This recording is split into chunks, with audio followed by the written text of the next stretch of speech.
Hello students, way to study smart में आपका बहुत बहुत स्वागत है। आज के इस वीडियो में हम देखने वाले हैं CG PET 2021 का फिजिक्स का पोर्शन का सॉल्यूशन। और स्पेशली आज हम बात करेंगे पार्ट नंबर 2 की। तो इसके पहले वाले पार्ट में हम लोगों ने यहाँ पे सॉल्व किए थे क्वेश्चन नंबर 1 से 10 तक। तो आई होप आपको सारे क्वेश्चन आपको अच्छे से समझ में आ गए होंगे और विद आंसर आपको मैंने एक्सप्लेन किया है ताकि आपको अच्छे से आइडिया लग जाए कैसे से सॉल्व करना है।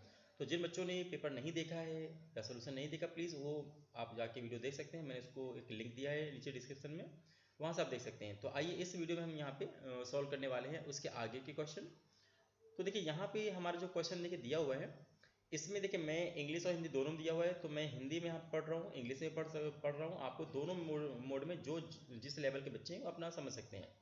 तो यहाँ पे कह रहा है कि यदि एक इलेक्ट्रॉन v वेग से चुंबकीय क्षेत्र b की दिशा में गति कर रहा है ना, तो कह रहा है कि उस पर लगने वाला जो बल होगा वो कितना होगा।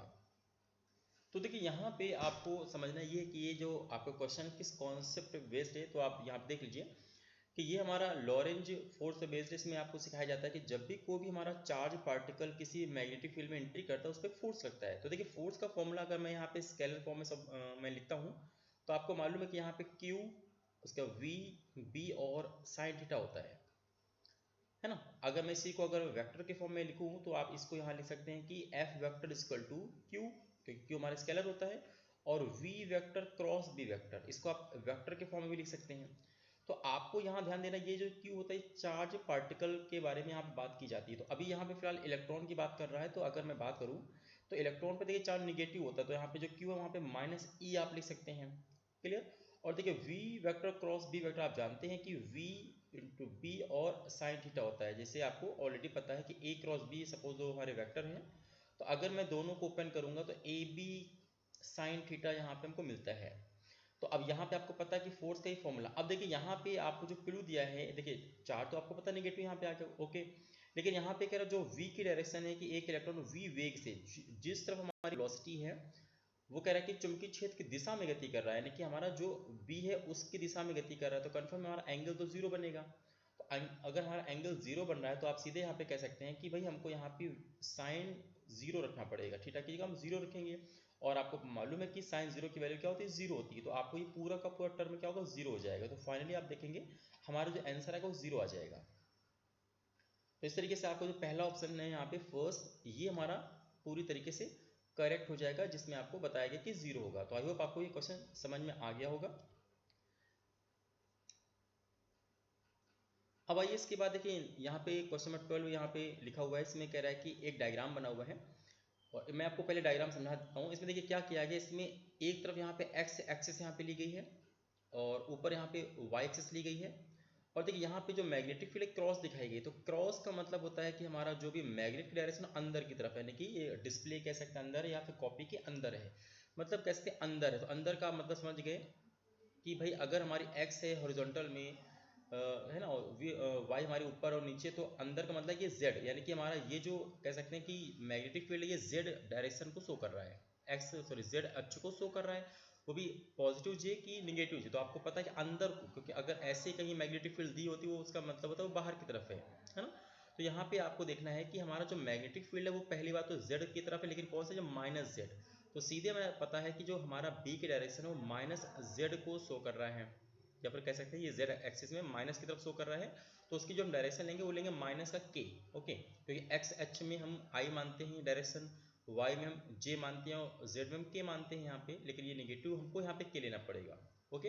अब उसके बाद कह रहा है भाई कि ऊपर दिखाए गए चित्र में एक इलेक्ट्रॉन चुंबकीय क्षेत्र बी में प्रवेश करता है। आप देखिए हमारा जो इलेक्ट्रॉन है वो कहाँ जा रहा है, हमारा इलेक्ट्रॉन एक्स की तरफ जा रहा है, यानी कि प्लस आई की तरफ जा रहा है। और मैग्नेटिक फील्ड देखिए क्या है, मैग्नेटिक फील्ड हमारी क्या माइनस के की तरफ है। तो आपसे कह रहा है भाई वह किस दिशा में विक्षेपित होगा, मतलब किस दिशा में बल लगेगा, आपको बल को बताना है। तो देखिए फिर सेम फॉर्मूला यूज करूंगा कि जो हमारा एफ है वेक्टर, क्योंकि वेक्टर फॉर्म में यहाँ लिखते हैं, वो हम जानते हैं कि क्यू होता है यहाँ पे और ब्रैकेट में होता है वी क्रॉस बी। अब यहाँ पे मैं आपको बहुत आसान तरीका बताऊंगा जिससे कि आपको 2 मिनट में अपना आंसर निकाल सकते हैं। क्योंकि यहाँ पे इलेक्ट्रॉन की बात करें तो चार्ज देखिए माइनस का रखना है, माइनस का ई मान लेते हैं। अब उसके बाद देखिए यहाँ पे v जो हमारा है, v का मतलब वेलोसिटी, तो आपको पता है किस तरफ जा रहा था, ये प्लस i की तरफ जा रहा था। तो यहाँ पे क्या करेंगे, आपको आई कैप बनाएंगे पॉजिटिव, उसके बाद यहाँ पे क्रॉस करेंगे। देखिए अब क्रॉस करते यहाँ पे बी वेक्टर जो है बी की डायरेक्शन को हमको रखना है, और बी आपको ऑलरेडी पता है कि माइनस के उसकी डायरेक्शन है, यानी कि अंदर की तरफ था जेड में, तो यहाँ पे माइनस के डायरेक्शन आपको रखनी है। अब देखिए यहाँ पे माइनस को बाहर लेके आएंगे तो माइनस बाहर ऑलरेडी था, तो माइनस माइनस प्लस हो जाएगा, तो कह सकते हैं ई और ब्रैकेट में आई कैप क्रॉस के कैप। क्लियर? तो हमको ये पता चल गया कि देखिए ई तो हमारा स्केलर है, तो ई हमारा केवल मैग्नीट्यूड बता रहा है केवल कि कितना लगेगा, लेकिन हमको डायरेक्शन मैं यहाँ पे बताना चाह रहा हूँ।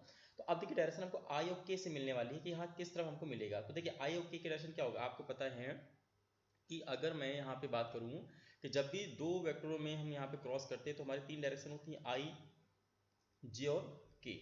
तो हमको क्या होता है, अगर हम क्लॉकवाइज चलेंगे तो हमको चीज़ें यहाँ पे आगे यानी पॉजिटिव मिलती है। सपोज मैंने कहा कि आई क्रॉस जे हमको करना है, तो कंफर्म है कि हमको डायरेक्शन क्या मिलेगी, के मिलेगी, क्योंकि आई का मतलब कि क्लॉकवाइज चल रहा है तो हमें प्लस की डायरेक्शन मिलती है, और अगर हम एंटी क्लॉकवाइज चलते हैं तो हमको माइनस का यहाँ पे मिलता है चीज़ें। तो अब यहाँ पे ये देख लीजिए कि हमको अगर कहाँ क्या करना है, यहाँ से हमको आई से चल के की तरफ जाना है, आई से चल के की तरफ जाना है, तो कंफर्म है हम क्या कर रहे हैं, हम निगेटिव यानी कि एंटी क्लॉकवाइज जा रहे हैं, तो हमारा रिजल्ट तो जी आएगा लेकिन आगे माइनस लग के आएगा। तो फाइनली हम कह सकते हैं कि जो भी हमारा फोर्स होगा वो क्या होगा, माइनस जे डायरेक्शन में लगेगा।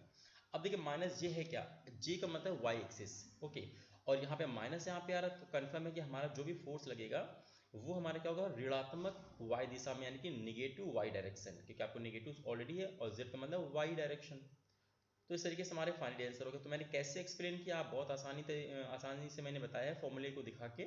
आप इसी फॉर्मूले से कोई भी यहाँ पे चार्ट पार्टिकल हो उसका आप आराम से फोर्स की डायरेक्शन बता सकते हैं। तो इस हिसाब से हमारा जो ऑप्शन नंबर 4 होगा वो क्या होगा, पूरी तरीके से हमारा करेक्ट हो जाएगा। तो आई होप आपको ये क्लियर हो गया होगा कि इसको हमने कैसे यहाँ पे सॉल्व किया है। अब आइए इसके बाद हम देखते हैं क्वेश्चन नंबर 13। अब क्वेश्चन नंबर 13 में यहाँ पे कह रहा है कि आर त्रिज्या के द्रव की कुछ निश्चित गोलाकार बूंदें मिलकर एक बड़ी बूंद बनाते हैं। ठीक है, मतलब कुछ छोटी छोटी बूंदें, सपोज मैंने यहाँ पे मान लिया कि छोटी छोटी कुछ बूंदें हैं। अभी कितनी बूंदें, एन बूंद मान लेते हैं, एन ड्रॉप्स हैं। अभी एन ड्रॉप्स ने क्या किया, मिल करके बड़ी सी ड्रॉप में कन्वर्ट हो गई। तो एन ड्रॉप यानी कि जो है इनमें हर एक की त्रिज्या है स्मॉल आर त्रिज्या है, और जो बड़ी ड्रॉप है इसमें से हर एक की जो त्रिज्या, सॉरी एक ही ड्रॉप है तो इसकी त्रिज्या है कैपिटल आर हो गई है। तो आपसे कह रहा है कि बड़ी वाली यहाँ पे कह रहा है स्मॉल आर त्रिज्या की द्रव की कुछ निश्चित गोलाकार बूंदें मिलकर एक बड़ी बूंद बनाती है, ओके, जिसकी त्रिज्या है आर तथा वॉल्यूम है यानी आयतन है वी। तो जो बड़ी हमारी बूंद है इसकी जो त्रिज्या है वो हमें कैपिटल आर दिया हुआ है, और जो इसका वॉल्यूम है वो वी है। तो कह रहा है कि यदि द्रव का पृष्ठ तनाव टी हो, ऑलरेडी पता है कि द्रव का हमको पृष्ठ तनाव दिया है, और द्रव हमारा चाहे छोटी बूंद हो चाहे बड़ी बूंद हो, दोनों का हमारा द्रव एक ही चीज़ है, तो पृष्ठ तनाव भी क्या होगा, सेम होगा। तो आपसे फाइनली पूछ रहा है कि हमारा जो ऊर्जा के बारे में देखिए पूछा जा रहा है कि इनमें से कौन सा देखिए ऑप्शन सही होगा। तो आइए हम यहाँ पे देखते हैं कि ऊर्जा होती क्या है। देखिए आपको मालूम है कि जब भी मैं छोटी छोटी बूंदों से बड़ी बूंदों में कन्वर्ट कर रहा हूँ, ठीक है, तो यहाँ पे जब भी याद रखिएगा कि छोटी छोटी बूंदें होती हैं वो बड़ी बूंद में कन्वर्ट करते हैं, तो हमेशा एनर्जी रिलीज होती है, यानी कि हमारी ऊर्जा क्या होती है, उत्सर्जित होती है, मुक्त होती है। इतना हमको समझ में आ गया। अब कितनी मुक्त होगी वो देखिए, तो कंफर्म है कि इसका मतलब मुक्त होने का मतलब पहले हमारी ऊर्जा ज़्यादा होगी, और जैसे इसको मैंने क्या किया, बड़ी बूंद में कन्वर्ट किया तो ऊर्जा कम हो गई, तभी तो हमारी ऊर्जा मुक्त होती है।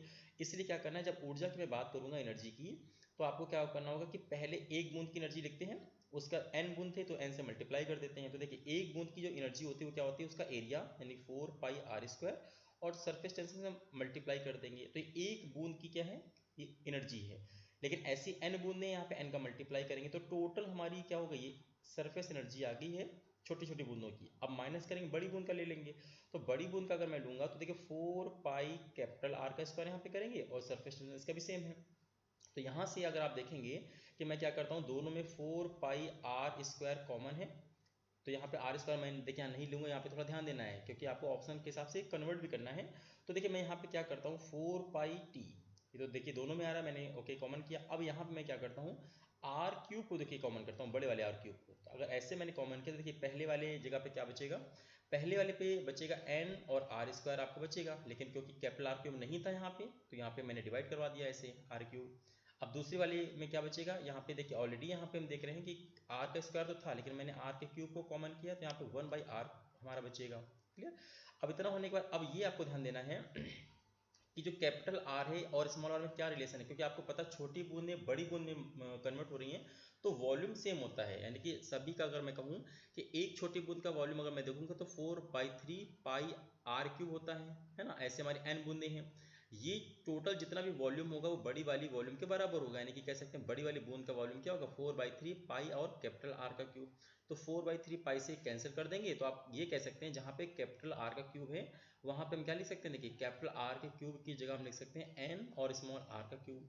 इससे क्या होगा कि हमारा जो फॉर्मूला कन्वर्ट होगा, देखिए हो जाएगा 4πt r क्यूब, तो ये हमने बाहर ऑलरेडी ले लिया था। अब यहाँ पे एन आर स्क्वायर करेंगे और कैपिटल आर के क्यूब की जगह हम यहाँ पे एन और स्मॉल आर का क्यूब कर देंगे, माइनस यहाँ पे 1/r यहाँ पे करेंगे। इससे देखिए एन से एन कैंसिल हो जाएगा और जो स्मॉल आर का स्क्वायर से इसकी क्यूब कैंसिल हो जाएगा। तो फाइनली हम देखेंगे जो बाहर हमारा बचेगा वो होगा 4πt r⁻³ और ब्रैकेट में क्या क्या बचेगा 1/स्मॉल आर माइनस का 1/कैपिटल आर। अब इतना होने के बाद अब क्या करेंगे, अब कुछ नहीं करना है, यहाँ पे जो हमने बाहर रखा हुआ है 4πt कैपिटल आर का क्यों, इसमें ऊपर 3 का मल्टीप्लाई कर दीजिए और 3 से डिवाइड कर दीजिए, ठीक है। तो अब ऐसा अगर आप करेंगे, देखिए ये पार्ट मैं ले रहा हूँ 4/3 पाई और ये देखिए आर क्यूब, मैंने इसको कॉमन ले लिया यानी इसको मैं देख रहा हूँ कि जैसे मैंने ऊपर नीचे 3 का मल्टीप्लाई किया, देखिए तो अब क्या होगा कि आपको यहाँ पे ग्रुप लेना है 4/3 पाई आर क्यूब। तो ये हमारा क्या है, ये बड़ी वाली बूंद का वॉल्यूम है जो कि हमको v के रूप में दिया हुआ है, देखिए। तो अगर ये हमको v के रूप में दिया है तो देखिए मैं ऊपर लिख देता हूँ आपको। तो फाइनली हमको जो बचेगा, तो यहाँ पे देखिए 3 का ऊपर मैंने नीचे मल्टीप्लाई किया था तो यहाँ पे 3 ऊपर रह गया।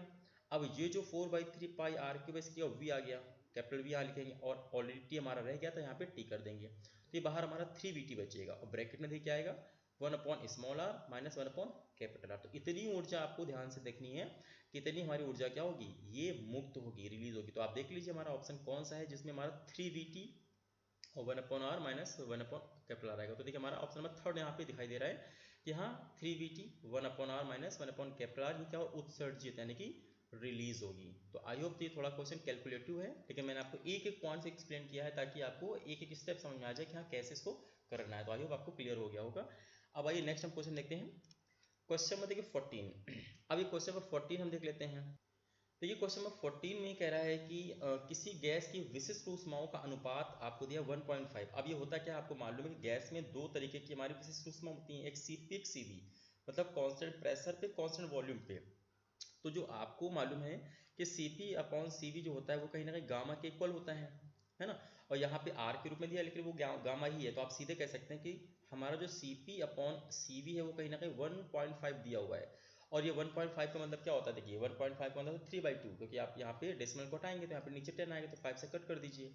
तो सीधे हमें मालूम चल गया है कि भाई हमारा जो CP/CV होगा वो कहीं ना कहीं 3/2 के हमारे इक्वल है। या फिर कह सकते हैं अगर मैं यहाँ से CV निकालूँ, देखिए कोई भी एक निकाल लीजिए, तो CV अगर मैं निकालूंगा तो CV इक्वल टू क्या आएगा 2CP/3, ठीक है।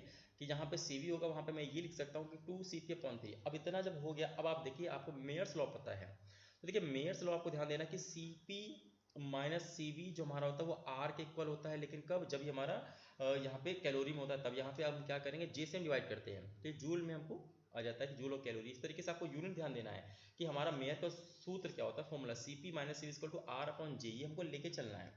अब सिर्फ यहाँ पे क्या करना है कि CV जो अभी आपने निकाला उसको यहाँ पुट कर दीजिए, तो CP माइनस CV की जगह आप लिखेंगे 2CP/3 इक्वल टू R/J, यहाँ पे करेंगे L से हमारा 3 हो जाएगा और 3CP आएगा ऊपर माइनस का 2CP इक्वल टू में R/J आ जाएगा। तो फाइनली आप देखेंगे 3CP माइनस का 2CP का मतलब है कि CP/3 इक्वल टू R/J। तो फाइनली हमको CP क्या हो गया, CP आ चुका है कि 3R/J। तो ये हमारा ऑप्शन आ गया कि जो भी हमारी विशिष्ट ऊष्मा होगी कांस्टेंट प्रेशर पे आएगी 3R/J। तो इस हिसाब से हमारा जो फर्स्ट वाला ऑप्शन है वो क्या हो जाएगा, वो हमारा करेक्ट हो जाएगा।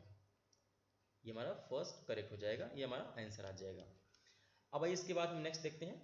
अगला हमारा क्वेश्चन नंबर 15 है। देखिए अब 15 को यहाँ पे ध्यान से समझिएगा क्योंकि ये हमारा क्लास 12th में जो आप पढ़ते हैं कैपेसिटर, उस पर हमारा बेस दिया हुआ है। इसमें कैसे करना है वो ध्यान से आप देख लीजिए। इसमें कह रहा है कि एक 10 माइक्रोफैरड के संधारित्र, यानी कि यहाँ पे मान लीजिए कि हमारा पहला ये है एक कैपेसिटर है, ये आपको ध्यान देना कि C1 है पहला कैपेसिटर, तो C1 आपको दिया 10 माइक्रोफैरड, ठीक है। 10 माइक्रोफैरड का हमारा संधारित्र, इसको क्या किया है, कह रहा 250 वोल्ट द्वारा आवेशित किया गया, यानी कि इसको जो दिया गया वोल्टेज वो है 250, ठीक है। ये हमारा फर्स्ट वाले कैपेसिटर के बारे में हमको डाटा दिया हुआ है।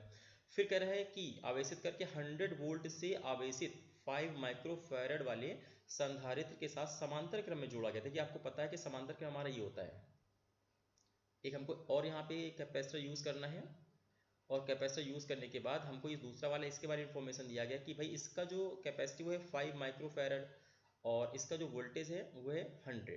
ठीक है, अब आपसे कह रहा है कि भाई समांतर क्रम में जोड़ दिया मैंने, ओके। अब कह रहा है कि उभयनिष्ठ विभव निकालना है, यानी कि कॉमन पोटेंशियल। तो देखिए मैं सिंपल सी बात आपको बताऊँ कि कॉमन पोटेंशियल जो वी होता है वो होता है टोटल। ठीक है, यहाँ पे हम देख लेते हैं कॉमन पोटेंशियल होता है, यहाँ पे होता है टोटल चार्ज, जो भी आपका टोटल चार्ज होगा पूरे के पूरे सिस्टम में वो होता है, और अपॉन होता है टोटल कैपेसिटी। टोटल कैपेसिटी हमारी होती है। अब आपको ये ध्यान देना है, तो सबसे पहले मैं देखूंगा टोटल कैपेसिटी। तो आपको देखिए दिख रहा है कि पहले वाली कैपेसिटी है, यानी कि इसको और यहाँ पे तोड़ देते हैं कि V इक्वल टू आपका टोटल चार्ज का मतलब है कि पहले वाले में चार्ज Q1 मान लेते हैं और दूसरे वाले Q2, तो Q1 प्लस Q2 आपको चाहिए, और नीचे टोटल कैपेसिटी मतलब C1 प्लस C2 आपको चाहिए, है ना। तो अब आपको ये देखिए C1 और C2 दिया हुआ है, एक 10 माइक्रोफैरड है, 5 माइक्रोफैरड। तो अगर मैं बात करूँ कि भाई आपको V जो निकालना है, नीचे हमारा 10 प्लस यानी 15 माइक्रोफैरड आ जाएगा। तो आपको अच्छे से पता माइक्रो का मतलब है 10 की पावर माइनस का 6 होता है। देखिए फैरड भी कन्वर्ट हो गया, है ना। अब ऊपर आपको ध्यान देना कि चार्ज हमको रखना टोटल। अब कैसे निकालेंगे, देखिए अब आपको हर एक कैपेसिटर के बारे में इन्फॉर्मेशन दी गई है। तो पहले वाले के बारे में इन्फॉर्मेशन दी गई, दूसरे वाले के बारे में इन्फॉर्मेशन दी गई है। तो अगर मैं पहले वाले का Q1 निकालूँ तो Q बराबर होता है CV, यानी कि C1 और V1, मतलब उसका कैपेसिटी उसका पोटेंशियल। तो देखिए C1 हमको दिया है 10 माइक्रोफैरड, तो यहाँ पे भी इसको 10 की पावर माइनस 6 में मैं कन्वर्ट कर लेता हूँ। तो ये हमारा पहला आ गया यहाँ पे। अब उसके बाद पोटेंशियल दिया है 250, यहाँ पे 250 यहाँ पे कर लेते हैं।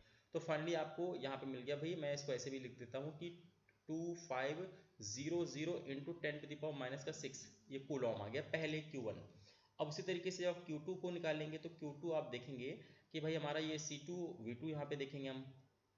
तो अगर मैं C2 और V2 यहाँ पे देखूंगा तो C2 का मतलब है कि 5 into 10 to the power minus का 6, और V2 का मतलब है कि 100। तो कहीं ना कहीं देखिए ये हमारा क्या आ जाएगा, ये हमारा आ जाएगा 500 इंटू में 10 टू द पावर माइनस का 6 कूलॉम। अब क्योंकि हमको टोटल चाहिए, दोनों को ऐड करना है, तो ऐड करने का मतलब जब मैं Q1 प्लस Q2 करूंगा तो देखिए यहाँ पे दोनों में कॉमन है 10 की पावर माइनस का 6, तो ये 2500 प्लस 500 दोनों जुड़ के हमारे हो जाएंगे 3000। तो 3000 into 10 to the power minus का 6 आ जाएगा। तो यही हमारा देखिए क्या करना है, टोटल चार्ज है। तो आपको ऊपर लिख देना है कि 3 उसका 3 जीरो लगा देने हैं और 10 की पावर क्या माइनस का 6 कर देना है। ये हमारा टोटल कूलॉम में है ये। अब 10 की पावर माइनस 6 से ये आपको नीचे वाला कैंसिल हो जाएगा। तो फाइनली आप देखेंगे V हमारा जो होगा 3000 अपॉन में 15, तो 15 दूनी 30, दो आपके ये कट जाएंगे और 2 जीरो बढ़ा देंगे।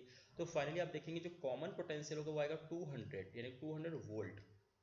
तो ये हमारा राइट आंसर आ जाएगा। तो हमारा जो ऑप्शन नंबर डी कह रहे हैं ये हमारा क्या होगा, ये हमारा पूरी तरीके से राइट हो जाएगा। ऑप्शन नंबर डी हमारा करेक्ट हो जाएगा। तो आई होप आपको क्वेश्चन नंबर 15 भी क्लियर हो गया होगा। अब आइए इसके बाद हम देखते हैं क्वेश्चन नंबर 16 को। अब देखिए क्वेश्चन नंबर 16 को वैसे तो बहुत आसान है, लेकिन इसका भी थोड़ा कैलकुलेशन आपको समझना पड़ेगा। इसमें एक्चुअली क्या किया गया है, एक आपको डायग्राम बनाया गया है और कह रहा है कि ए व डी के मध्य जो आपका तुल्य प्रतिरोध है तीनों, यानी आपको ए और डी इसके बीच, यानी कि आप मान के चलना कि ए और डी के बीच में रिजल्टेंट निकालना है आपको। उसका दिया है ऑलरेडी 3 दिया है, तो कह रहा है उपरोक्त परिपथ में आर का मान फिर कितना होगा। तो देखिए इसमें क्या करना है, आपको जब पता है कि हमको ए से बी के बीच का निकालना है तो कंफर्म है कि ऊपर वाले पार्ट को आपको पहले सॉल्व करना पड़ेगा। ठीक है, ऊपर वाले पार्ट को आप पूरे को सॉल्व करिए, तो जो हमारा रिजल्ट आएगा वो आपको ऊपर वाला पार्ट और 3 वाला हमारे देखिए कैसा हो गया, पैरेलल हो जाएगा। समझे मैं कहना ही चाह रहा हूँ कि आपको ए और डी के बीच में पूछा गया है ना, ए और डी के बीच में पूछा गया है। मतलब ए आपको ए डी हमारा जो ब्रांच है इसके ऊपर आप देख लीजिए कितने हमारे रेजिस्टेंस लगे हैं, तो आपको पूरा का पूरा आपको सॉल्व करना है। तो जो हमारा रिजल्ट आएगा वो और ये हमारा 3 ओम आपस में क्या होंगे, पैरेलल होंगे। तो इस तरीके से हमारा आंसर निकलेगा। तो सबसे पहले अगर बात किया जाए तो आप देखिए ये हमारा जो दो हैं रेजिस्टेंस 3 और 3, ये तो एक ही लाइन में सिंगल लाइन में आ रहा है, तो ये हमारा आंसर कितना आएगा, देखिए 6 ओम आ जाएगा। तो ये फाइनली हमको मिल जाएगा 6 ओम। अगर इस 6 ओम आ जाएंगे तो कहीं ना कहीं ये दोनों मिलके एक बन गया। अब ये जो 6 ओम आया है ये और ये आर, ये दोनों देखिए ऊपर नीचे आ रहे हैं क्योंकि एक ही पॉइंट जुड़े हुए हैं कि ये ऊपर वाला 6 ओम स्टार्टिंग ए से जुड़ा हुआ है और लास्ट में बी से जुड़ा हुआ है, और ये आर वाला भी स्टार्टिंग ए से जुड़ा हुआ है और लास्ट बी से जुड़ा हुआ है, कहीं ना कहीं पैरेलल में है। तो इनका हमको सबसे पहले निकालना है कि 6 और आर हमारे पैरेलल में है। तो जब भी दो हमारे पैरेलल होते हैं तो हमारा जो रिजल्ट आता है कैसे आता है, दोनों का मल्टीप्लाई अपॉन दोनों का डिवीजन। तो देखिए हमारा इन दोनों का किसका किसका, देखिए इतना पार्ट, मैं सिर्फ इतने पार्ट की बात कर रहा हूँ, इतने पार्ट का जो रिजल्ट आएगा वो आएगा 6r, यानी कि दोनों का मल्टीप्लाई अपॉन दोनों का एडिशन, 6 + r, है ना। तो ये देखिए इतना हमारा पार्ट जो हुआ है वो क्या बता रहा है, इन तीन का रिजल्ट। अब इन तीनों को सॉल्व जब कर चुकेंगे आप, तो सिंगल हमारा जो भी आंसर आ रहा है ये आ रहा है 6r अपॉन में 6 + r, क्योंकि r हमको नहीं पता है इसलिए मैंने r के रूप में लिखा हुआ है। लेकिन जब देखिए इन तीनों को सॉल्व करके अब सिंगल आपका यहाँ पर रेजिस्टेंस आएगा, उसके बाद वो सिंगल लाइन इस 3 ओम के साथ क्या है, सीरीज में जुड़ी है। तो यानी सीधा आप क्या करना कि 3 आपको सीरीज में जोड़ देंगे। तो आपको मैंने जो बोला ना इतना पार्ट आपका ये बता रहा है, ये जो हमारा, इसको r डैश मान लेते हैं फिलहाल अभी, कि जो AD के ऊपर का जो पार्ट है इसका पूरा का पूरा रिजल्ट हमारा इस तरीके से आपको मिलेगा। तो आइए इसको सॉल्व कर लेते हैं हम लोग। तो अगर मैं सॉल्व करता हूँ यहाँ पे, तो देख लेते हैं यहाँ पे हमारा जो रिजल्ट आएगा, इसमें हम एलसीएम ले लेते हैं सबसे पहले 6 + r। तो 6 + r अगर एलसीएम आप लेंगे तो ऊपर वाले फर्स्ट वाले ब्रैकेट में 6r बचेगा, और सेकंड वाले ब्रैकेट में देखिए 3 × 6 18 प्लस यहाँ पे 3r आ जाएगा। तो फाइनली हम देखेंगे कि ये कहीं ना कहीं 9r और प्लस 18 और अपॉन में 6 + r आ जाएगा, देखिए, है ना। तो ये r डैश जो हमारा आया है ये हमारा रिजल्ट है कौन सा, ये AD के ऊपर वाली ब्रांच का। अब देखिए ये AD के ऊपर वाली जो ब्रांच है इसका रिजल्ट हमारा ये आ चुका है। अब वो और ये 3 ओम आपस में कैसे, देखिए ये पैरेलल हैं, तो इनको मैं पैरेलल सॉल्व करेंगे, वही हमारा आंसर आ गया। तो आप कह सकते हैं कि भाई हमारा जो रिजल्ट है, रिजल्टेंट पूरे सर्किट का, वो हमको देखना है कि एक तो ये हमारा वैल्यू आ गया ऊपर का पार्ट, और 3 ओम हमारा क्या है, पैरेलल है। तो पैरेलल का मतलब है कैसे सॉल्व करते हैं, दोनों का मल्टीप्लाई अपॉन में दोनों का एडिशन। तो दोनों का मल्टीप्लाई करेंगे तो हमारा देखिए पहले वाला है 9r + 18 अपॉन में 6 + r, ये आपका ऊपर वाले का रिजल्ट था। और तो हमारा, और नीचे क्या है 3 ओम का रेजिस्टेंस हमारा दिया है, तो हमारा मल्टीप्लाई में आ जाएगा 3, यानी दोनों का मल्टीप्लाई और अपॉन में दोनों का एडिशन। तो यहाँ पे हम क्या करेंगे 9r + 18 और यहाँ पे 6 + r यहाँ पे करेंगे, और यहाँ पे प्लस में 3 कर देंगे, है ना।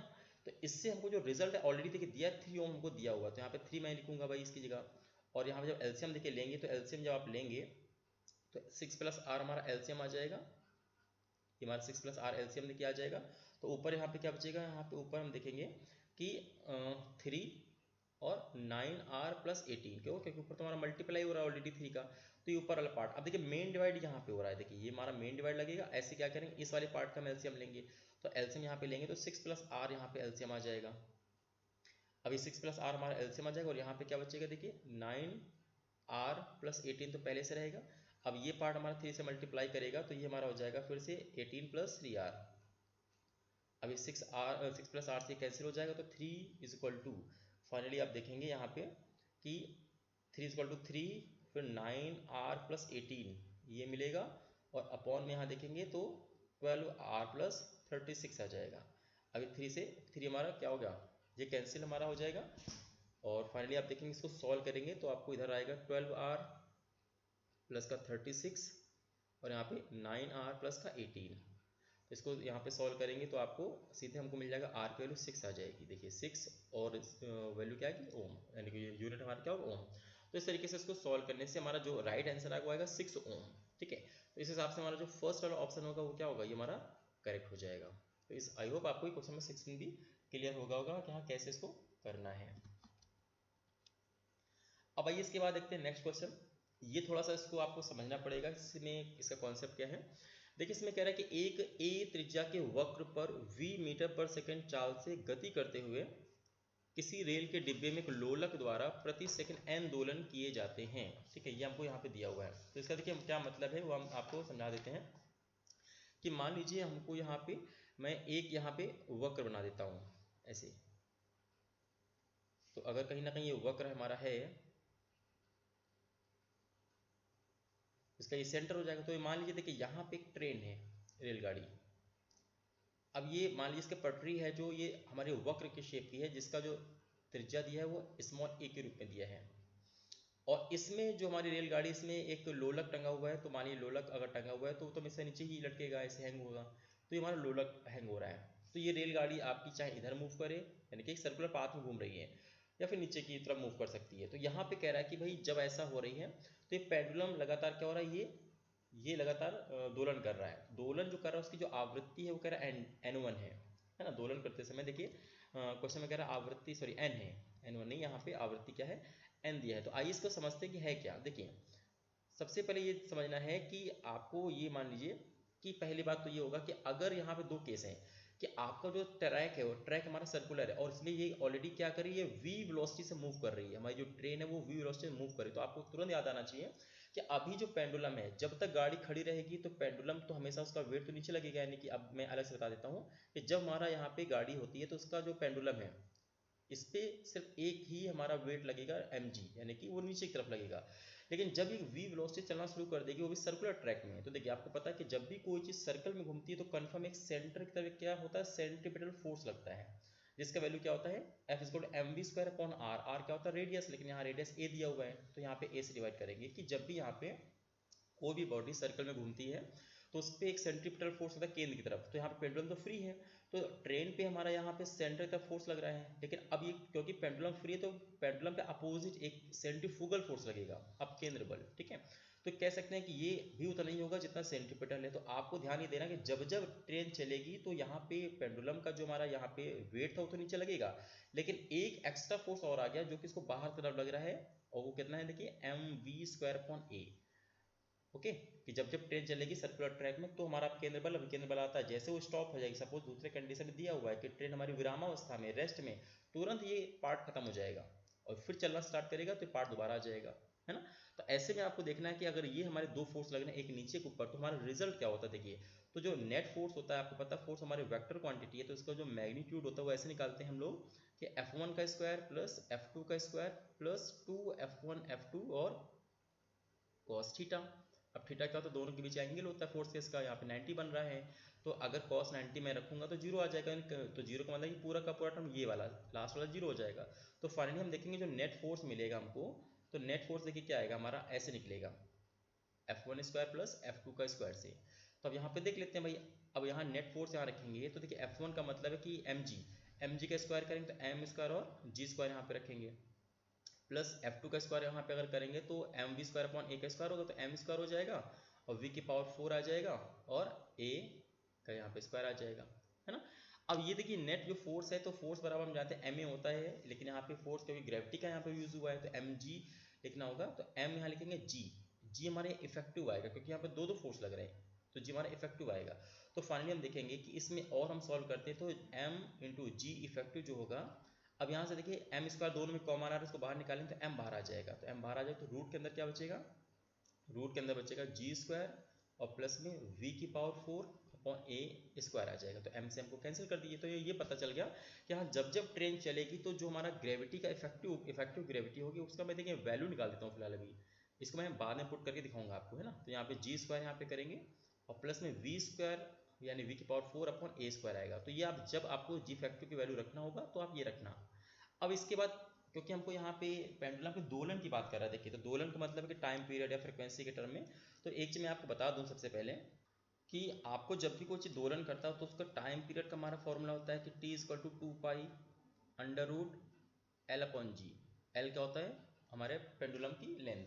तो यहाँ पे देखिए पहली कंडीशन क्या है, जब ट्रेन मूव कर रही हो, यानी कि ट्रेन क्या हो आपकी मूविंग हो, तो आपको पता है ट्रेन जब मूविंग है तो दो दो फोर्स लग रहे हैं, तो इस समय हमारा जो भी g होगा वहाँ पे इफेक्टिव लगेगा। तो देखिए यहाँ पे क्या करूँगा मैं, 2π तो ऐसे लिखेंगे और l हमारा वही होगा क्योंकि लेंथ हमारी पेंडुलम की तो चेंज होगी नहीं, और g यहाँ पे इफेक्टिव कर देंगे, है ना।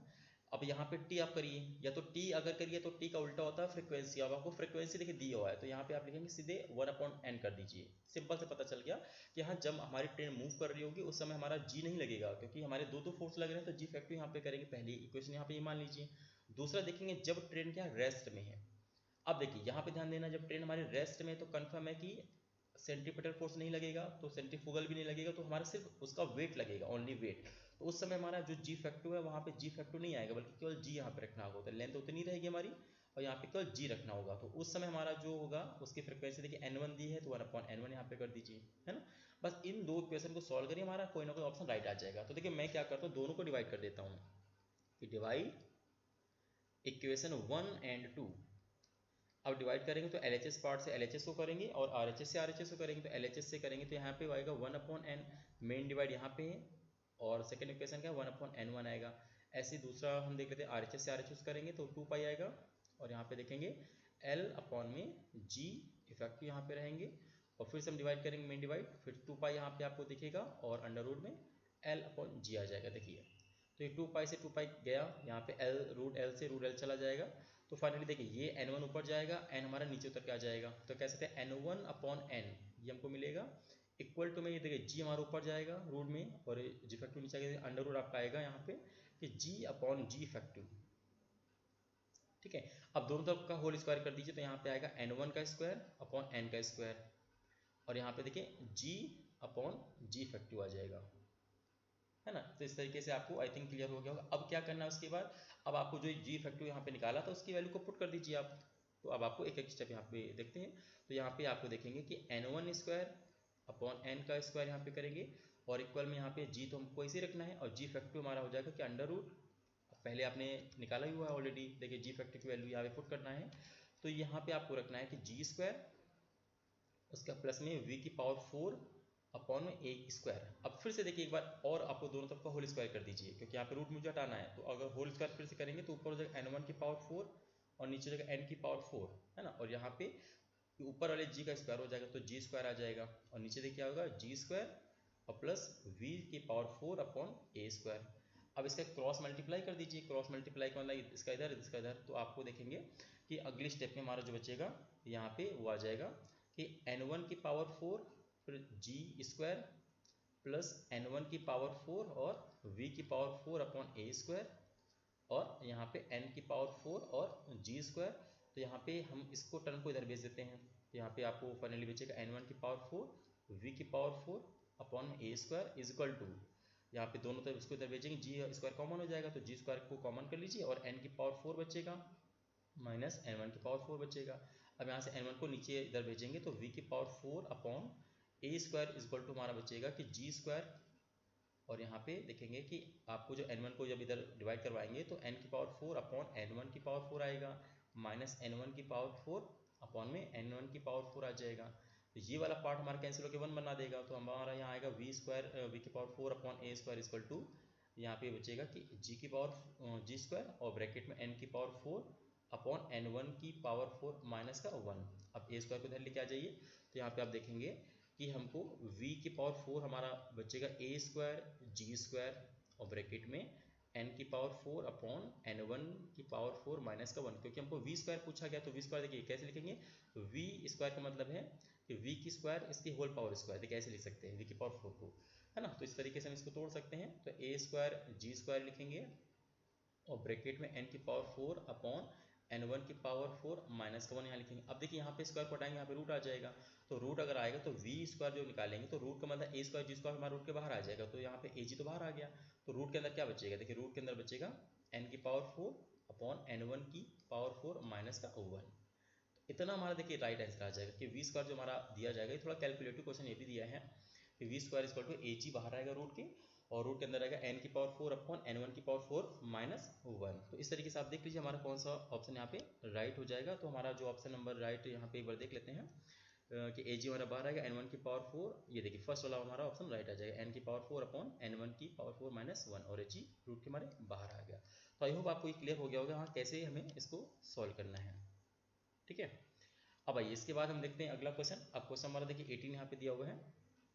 अब देखिए क्वेश्चन नंबर 18 को ध्यान से आपको समझना है। इसमें कह रहा है कि यंग के द्वि स्लिट के प्रयोग में दोनों स्लिटों से आने वाले प्रकाश के आयाम का अनुपात देखिए 2:3 दिया हुआ है। अब आपको पता है यहाँ पे आयाम का अनुपात दिया, सपोज मैं यहाँ पे 2:3 का मतलब पहले हमारा जो स्लिट होगी उसको मैं बोल देता हूँ उसका आयाम है A1, तो A1 का यहाँ पे लिखेंगे 2K लिख लीजिए, क्योंकि यहाँ पे रेशियो दिया है ना, तो यहाँ पे 2K लिख लीजिए, 2A लिख लीजिए, कुछ भी लिख लीजिए।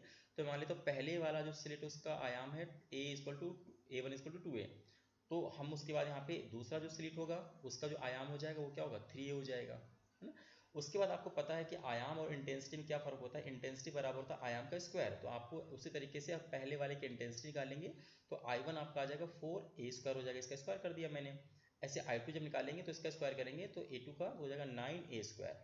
क्लियर, तो आपको दोनों के आयाम और इंटेंसिटी में रिजल्ट आ गया। अब आपको पता है कि हमको यहाँ पर रिजल्टेंट इंटेंसिटी पूछा गया है, तो वही रिजल्टेंट इंटेंसिटी है क्या। तो आपको यहाँ पे रिजल्टेंट जो इंटेंसिटी है वो आपको पता है फॉर्मूला क्या होता है, I1 प्लस I2, है ना, प्लस 2 रूट के अंदर I1 I2 और cos फाई। अब देखिए cos फाई सॉरी यहाँ फाई क्या होता है, फाई होता है फेज डिफरेंस, यानी कि आपको पाथ डिफरेंस सॉरी यहाँ पे कलांतर होता है, लेकिन हमें दिया क्या है, हमको दिया है पथांतर, देखिए λ/3। तो आपको क्या करना है, पहले तो पथांतर को फेज डिफरेंस में कन्वर्ट करना। तो कैसे निकालेंगे, देखिए मैं आपको वैसे तो डायरेक्टली बता सकता हूँ, फॉर्मूला भी देखिए कि जो आपका पाथ डिफरेंस होता है, पाथ डिफरेंस अपॉन में लैम्डा कर दीजिए, इक्वल टू फेज डिफरेंस आप लिखेंगे अपॉन में 2 पाई कर दीजिए, है ना। तो पाथ डिफरेंस λ/3 दिया हुआ है, तो λ/3 अपॉन में lambda equal two phase difference हमको निकालना है भाई, कितना डिफरेंस, अपॉन में 2 पाई। तो लैम्डा से लैम्डा कैंसिल हो गया, तो ये हो जाएगा 1/3 और यहाँ पे फेज डिफरेंस और 2 पाई, तो 2 पाई ऊपर जाएगा तो 2 पाई अपॉन 3, है ना, और ये फेज डिफरेंस आ गया। तो इसका मतलब ये हुआ कि जो हमारा 2 पाई अपॉन 3 है, इसका मतलब है कि फेज डिफरेंस हमारा कितना आ गया, ये आ गया हमारा 120 डिग्री। तो इसका मतलब ये हुआ कि हमारा कॉस थीटा की हम वैल्यू को रखेंगे 120 डिग्री। तो हमारा जो रिजल्टेंट इंटेंसिटी निकलेगा I R equal to I1 plus I2 plus 2 root I1 I2 cos 120। यहाँ तक करने के बाद आप इसको इक्वेशन में 1 मान के छोड़ दीजिए, क्योंकि अभी आपको थोड़ा सा आगे डाटा और भी यहाँ पे देखना है, ठीक है। तो आई होप आपको इतना समझ में आ गया हो कि दोनों हमको सिलेक्ट का आयाम दिया हुआ है, एम्पलीट्यूड, तो वहाँ से मैंने इंटेंसिटी निकाल दिया वहाँ पे उनका स्क्वायर करके, और रिजल्टेंट इंटेंसिटी का मैंने फॉर्मूला लगाया और आपको वो फेज डिफरेंस दिया हुआ है। अब उसके बाद एक चीज़ यहाँ पे और दिया हुआ है, एक चीज़ यहाँ पे कह रहा है भाई कि यहाँ यदि आई नॉट क्या है, आई नॉट यहाँ पे कह रहा है कि अधिकतम तीव्रता हो, यानी मैक्सिमम इंटेंसिटी के बारे में भी कह रहा है आई नॉट। तो अब देखिए मैक्सिमम इंटेंसिटी क्या होती है, जब हमारा फेज डिफरेंस क्या होता है, यहाँ पे 0 होता है ना। यानी कि आप कह सकते हैं कि मैक्सिमम हमारी जो इंटेंसिटी होती है आई मैक्स, उसका फॉर्मूला मैं जानता हूँ सीधे होता है A1 प्लस A2 का स्क्वायर, क्योंकि आयाम का स्क्वायर होता है तो दोनों इंटेंसिटी हम मैक्सिमम में जोड़ देते हैं और मिनिमम हम घटा देते हैं, माइनस कर देते हैं। तो आपको मैक्सिमम निकालना है तो दोनों आयाम को ऐड करेंगे और उसका स्क्वायर कर देंगे, क्योंकि इंटेंसिटी आयाम के स्क्वायर के बराबर होती है। और आपको पता है A1 ऑलरेडी 2A था, तो A1 क्या 2A कर दिया, A2 हमारा क्या है 3A था, यहाँ पे 3A कर दिया, तो इसका स्क्वायर करेंगे। तो इससे क्या हो जाएगा, ये 3A प्लस 2A 5 हो जाएगा, 5A का स्क्वायर क्या होता है देखिए 25A स्क्वायर, और A स्क्वायर का मतलब आप जान ही रहे हैं, ये कहीं ना कहीं इंटेंसिटी को शो कर रहा है, ठीक है, क्योंकि हमको पता है कि इंटेंसिटी हमारी क्या होती है, ये एम्पलीट्यूड के स्क्वायर के प्रपोर्शनल होती है। तो जहाँ जहाँ A स्क्वायर लिखा है वहाँ मैं I को लिख के आपको शो कर रहा हूँ। तो यहाँ पे आप सिंपल सा कह सकते हैं हमारा 25I आ जाएगा, ठीक है। ये हमारी मैक्सिमम इंटेंसिटी देखिए आपको आ गई। तो इसका मतलब ये इंटेंसिटी भी कितनी आ जाएगी, तो आई मैक्सिमम को दिया आई नॉट के बराबर में। तो फाइनली आप देखेंगे, मैं अगली स्टेप में कर देता हूँ कि आई नॉट जो हमारा होगा वो आपको मिल चुका है कि 25I के बराबर। तो आई हमारा कितना आ गया, आई आ गया आई नॉट अपॉन 25, ठीक है। इक्वेशन हमारी सेकंड आ गई। अब फाइनली हमको रिजल्टेंट निकालना, तो देखिए हमने रिजल्टेंट आपको जो निकालना है वो यहाँ पे लिख सकते हैं, है ना। तो यहाँ पे जो लिखेंगे, तो आप देखो रिजल्टेंट का मैं आपको ऑलरेडी बता दूँ किधर से हम लोग लिख रहे थे कि I resultant equal to I1 plus I2, यहाँ पे लिख रहे थे I1 plus I2 plus 2 root I1 I2 और cos 120 यहाँ लिख रहे थे। अभी I1 एक्चुअली क्या है, I1 हमारा 4I दिया है ना, क्योंकि क्या है देखिए 4A स्क्वायर है, तो A स्क्वायर का मतलब I दिया है तो 4I हो गया, और I2 जो हमारा है वो है 9I, है ना, और प्लस यहाँ पे 2 करेंगे तो यहाँ पे 4I इंटू में 9I यहाँ पे लिखेंगे और cos 120 आ जाएगा। तो फाइनली आप देखेंगे कि 4I प्लस 9I हो गया 13I और प्लस यहाँ पे 6 बाहर आ जाएगा, 4 में 2 बाहर आएगा और 9 में 3 बाहर आएगा, क्या आ जाएगा 12I और cos 120। तो कहीं ना कहीं हमारा जो रिजल्ट का इंटेंसिटी वही हमारा इक्वेशन ये दिया हुआ है ना। अब जो आपने आई निकाला वो इसको यहाँ पे हम पुट कर देंगे। तो अगर यहाँ पे पुट करते हैं तो देखिए यहाँ पे पुट करने के बाद यहाँ से अगर मैं आई को बाहर निकाल लूँ, कॉमन कर लूँ, तो यहाँ पे 13 प्लस का 12 cos 120 बचेगा, और आई की वैल्यू हमारी ऑलरेडी पता आई नॉट अपॉन 25, तो यहाँ पे आई नॉट अपॉन 25 यहाँ पे करेंगे तो 13 प्लस 12 cos 120 आएगा। अब देखिए cos 120 का मतलब क्या होता है, cos 90 प्लस 30 और 90 प्लस 30 होता है माइनस का साइन 30, यानी कि माइनस का 1/2। तो सिंपल से कह सकते हैं आई नॉट अपॉन 25 जो होगा वो हो जाएगा 13 माइनस का 12 इंटू में 1/2। अब 12 का आधा 6 होता है, तो यहाँ पे हम कह सकते हैं कि आई आर जो हमारा रिजल्टेंट होगा आई नॉट अपॉन 25 तो बाहर रह गया, और 13 माइनस 6, और 30 माइनस 6 का होता है 7, तो हमारा आंसर आ जाएगा 7I नॉट अपॉन में 25। तो इस तरीके से हमारा जो रिजल्टेंट इंटेंसिटी है वो हमारी आ गई कि 7I नॉट अपॉन 25। तो हमारा जो यहाँ पे राइट आंसर होगा 7I नॉट अपॉन 20, यानी फर्स्ट वाला हमारा ऑप्शन क्या हो जाएगा, ये करेक्ट हो जाएगा। तो इस तरीके से आपको 18 हमारा क्वेश्चन यहाँ पे हो गया। अब आइए इसके बाद हम देख लेते हैं क्वेश्चन 19। अब ये 19 में यहाँ पे आपको एक्चुअली बात कर रहा है कि चालक की, यानी कि कंडक्टर की बात कर रहे हैं, दूसरे यहाँ पे अर्धचालक की बात कर रहा है, और तीसरा यहाँ पे कुचालक की बात कर रहा है, और यहाँ पे सबके बारे में कह रहा है कि जो E जीवन है वो है चालक को शो कर रहा है भाई, और EG2 जो हमारा है वो क्या हो रहा है, वो अर्धचालक को शो कर रहा है, और EG3 जो हमारा है वो क्या कर रहा है, वो कहीं ना कहीं कुचालक को शो कर रहा है। तो कह रहा है इनके बीच रिलेशन क्या है। तो आपको सिंपल सा पता है कि जो चालक होते हैं इसमें हमारा दो टाइप के बैंड होते हैं, एक वैलेंस बैंड, एक कंडक्शन बैंड, ठीक है। तो चालक में हमारे क्या होता है, दोनों ओवरलैप करते हैं, यानी कि जो ये हमारा कह सकते हैं वर्जित ऊर्जा का अंतराल होता है बहुत ही ये ना के बराबर होता है, यानी कि ये पूरा का पूरा ओवरलैप होता है, यानी सबसे कम ये होगा, ये सबसे छोटा होगा, है ना। उसके अर्धचालक में क्या होता है कि ये आधे चालक होते हैं, आधे अर्ध कुचालक होते हैं। इनमें क्या होता है कि जो हमारा वर्जित ऊर्जा का अंतराल होता है वो मीडियम होता है, यानी चालक से तो ज़्यादा होगा लेकिन कुचालक से कम होता है। तो ये हमारा कहीं ना कहीं ये बीच का होता है। और कुचालक क्या होते हैं, जिसमें हमारा वर्जित अंतराल बहुत ज़्यादा होता है, ताकि हमारा कोई भी हो ये हमारे वैलेंस बैंड के इलेक्ट्रॉन कंडक्शन बैंड में ना जा पाए। तो यहाँ पे ये सबसे बड़ा हमारा डिफरेंस होता है। तो सीधे कह सकते हैं जो सबसे बड़ा हमारा वर्जित अंतराल होगा वो होगा EG3। EG3 सबसे बड़ा होगा, उसके बाद किसका नंबर आएगा, EG2 का। तो EG2 हमारा सेकंड रैंक पे आएगा, और सबसे छोटा यानी कि बिल्कुल जो गैप नहीं होता वो कौन सा होता है, वो EG1 होता है। तो यहाँ पे EG1 करेंगे। तो इस तरीके से हमारा EG3, फिर EG2 और EG1 आएगा। तो हमारा इस तरीके से ऑप्शन जो हम चेक करेंगे तो हमारा कौन सा आएगा, देखिए ऑप्शन नंबर थर्ड। ये देखिए EG1 सबसे बड़ा है, उसके बाद EG2 का नंबर है, उसके बाद EG1 का नंबर है, यानी ऑप्शन नंबर हमारा थर्ड पूरी तरीके से करेक्ट हो जाएगा। तो आई होप आपको क्वेश्चन नंबर 19 भी क्लियर हो गया होगा। अब आइए इसके बाद देखते हैं क्वेश्चन नंबर 20। अब देखिए यहाँ पे क्वेश्चन नंबर जो हमारा 20 है, इसमें कह रहा है कि सिलिकॉन पीएन संधि में, यानी कि आपको एक पीएन संधि डायोड दिया है। तो यहाँ पे मान लेते हैं कि पीएन संधि हमारा डायोड दिया हुआ है। तो इसमें आपको जो पहला वाला ये पी टाइप का मटेरियल है, ये एन टाइप का मटेरियल। आपको पता है पी में हमारा क्या होते हैं, होल ज़्यादा होते हैं, ये मेजोरिटी कैरियर होते हैं, और एन में इलेक्ट्रॉन ज़्यादा होते हैं, ये मेजोरिटी होते हैं। लेकिन पी में क्या होते हैं, छोटे छोटे इलेक्ट्रॉन हमारे माइनॉरिटी होते हैं, और एन में छोटे छोटे होल हमारे माइनॉरिटी होते हैं। तो कह रहा है कि सिलिकॉन पीएन संधि में अग्र और पश्च अभिनत में आवेश वाहक की गति के प्रभावी प्रक्रिया क्या है, यानी कि आपको ये बताना है कि फॉरवर्ड और रिवर्स बायस में हमारे जो चार्ज कैरियर होते हैं वो कौन से करंट को फ्लो कराते हैं। तो सिंपल से मैं अगर आपको बताऊं कि जब भी हम फॉरवर्ड करते हैं तो आप देखो हमारा जो भी होता है कि ये होल होते हैं वो एन की तरफ जाते हैं, और इलेक्ट्रॉन जो होते हैं वो पी की तरफ आते हैं, क्योंकि पी में हमारे होल ज़्यादा है तो छोटे यानी कि कम की तरफ जाएंगे। तो ये हमारा डिफ्यूजन प्रोसेस होता है, यानी कि जब भी हम कहेंगे फॉरवर्ड बायस करेंगे, अगर हम फॉरवर्ड बायस करते हैं अग्र अभिनति, तो वहाँ पे याद रखना हमेशा क्या होता है, डिफ्यूजन होता है, यानी विसरल प्रोसेस होता है, डिफ्यूजन। लेकिन हाँ जब भी मैं रिवर्स करूंगा तो देखिए रिवर्स में क्या होते हैं, जो माइनॉरिटी होता है उनकी वजह से करंट फ्लो करती है, जो छोटे छोटे हमारे चार्जेस हैं उनकी वजह से करंट फ्लो करती है, यानी कि उसको बोलते हैं ड्रिफ्ट, यानी कि उसको माइनॉरिटी को खींचता है कौन, पोटेंशियल हमारा। तो जो हमारा होगा रिवर्स बायस में उसमें ड्रिफ्ट करंट फ्लो करती है। तो आप इसके तरीके से देख सकते हैं कि यहाँ पे जो ड्रिफ्ट इन फॉरवर्ड बायस पहला था, डिफ्यूजन इन रिवर्स ये गलत है, ठीक है। दूसरा diffusion in forward bias and drift in reverse ये एकदम पूरी तरीके से सही है। डिफ्यूजन इन बोथ फॉर ये गलत है, और ड्रिफ्ट इन बोथ है ना। तो हमारा जो राइट ऑप्शन होगा वो क्या होगा, ऑप्शन नंबर बी हमारा करेक्ट हो जाएगा। तो आई होप आपको इस तरीके से मैंने पूरे 11 से लेकर 20 तक क्वेश्चन को सॉल्व करा। एक एक क्वेश्चन मैंने केवल यहाँ पे ये नहीं बताया कि हाँ कौन सा राइट है कौन सा रॉन्ग है। ऐसे क्या होगा कि कुछ बच्चे सोचेंगे पता नहीं राइट है भी कि नहीं। मैंने आपको एक एक सॉल्व करके बताया है ताकि आपको विद प्रूफ आपको अच्छे से समझ में आ जाए कि हाँ भाई कोई क्वेश्चन का ऑप्शन जो अगर है तो क्यों है, क्या रीज़न है, सारी बातें। तो आई होप आपको ये वीडियो ज़रूर आपको समझ में आया होगा, सारे क्वेश्चन समझ में आएंगे। तो प्लीज़ आपको वीडियो को ज़रूर लाइक करिए, और अगर पहली बार अगर आप हमारे चैनल में हैं तो ज़रूर सब्सक्राइब करके जाइए, और अपने दोस्तों को भी शेयर करिए ताकि उनकी भी जो क्वालिटी एजुकेशन है वो हमारे चैनल में बहुत ज़रूरी है। बहुत हमारे चैनल में मैं क्वालिटी का बहुत ध्यान रखता हूँ ताकि आपकी जो पढ़ाई हो बेटर से बेटर हो सके। तो इसी उम्मीद के साथ मिलते हैं अगला पार्ट नंबर 3 में। आपको इसके आगे क्वेश्चन मैं कराऊंगा। तो मिलते हैं नेक्स्ट वीडियो में, तब तक के लिए बहुत बहुत थैंक यू।